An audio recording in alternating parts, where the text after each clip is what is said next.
اے انسان، اگر ہم اپنے رسول ابن مریم کی مثل عیسیٰ کو سامنے لے کر آئے ہیں تو اس لیے نہیں سامنے لے کر آئے کہ جھگڑا کیا جائے اس کے ساتھ، اس کے خلاف طوفان بدتمیزی برپا کیا جائے، دشمنی کی جائے، گالیاں دی جائیں، بہتانات باندھے جائیں، الزامات لگائے جائیں، جو کچھ کر سکتے ہیں وہ کیا جائے، اس لیے نہیں۔ لیکن تم کیا تم تو یہی کر رہے ہو،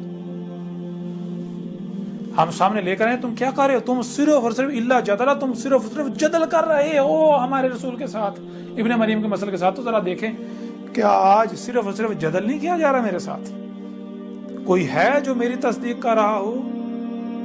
کتنے لوگوں کی ای میلز آئی ہیں، ابھی تک ای میلز آ چکے ہیں، انہوں نے کہا آپ حق پر ہیں، آپ کی ایک بات حق ہے، آپ وہی اللہ کے رسول عیسیٰ ہیں، لیکن ہمیں سمجھ نہیں آ رہی اگر ہم آپ کی تائید میں بات کریں گے تو لوگ ہمیں جلا ڈالیں گے، لوگ ہمیں مار دیں گے، ہم اس خوف سے، اس ڈر سے اب بات نہیں کر رہے۔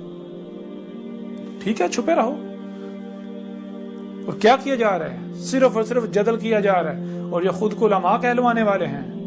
جان لو، تم بڑے بڑے دعوے کرتے تھے کاش ہم محمد کے وقت ہوتے، ہم یہ کرتے وہ کرتے، تو آج جو تم کر رہے ہو جان لو تم منافق ثابت ہو رہے ہو، مجرم ثابت ہو رہے ہو۔ اپنا عہد یاد کرو اے نبیین، تمہیں قرآن میں نبیین کہا گیا، اور اسی قرآن میں ہے نبیوں کی ایک بڑی تعداد جہنم میں جائے گی اور کبھی جہنم سے نہیں نکلے گی، اسی قرآن میں موجود ہے۔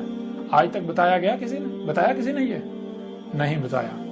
ہر لحاظ سے حق اس الکتاب میں کھول کھول کر واضح کر دیا گیا، دنیا کی کوئی طاقت رد نہیں کر سکتی، چاہ کر بھی جھٹلا نہیں سکتی، بلاہر ماننا پڑے گا، اسی طرح جس طرح اللہ ولین ماننے تھے، لیکن تب ماننا کوئی فائدہ نہیں دے گا، نفع نہیں دے گا۔ بہرحال آگے بڑھتے ہیں۔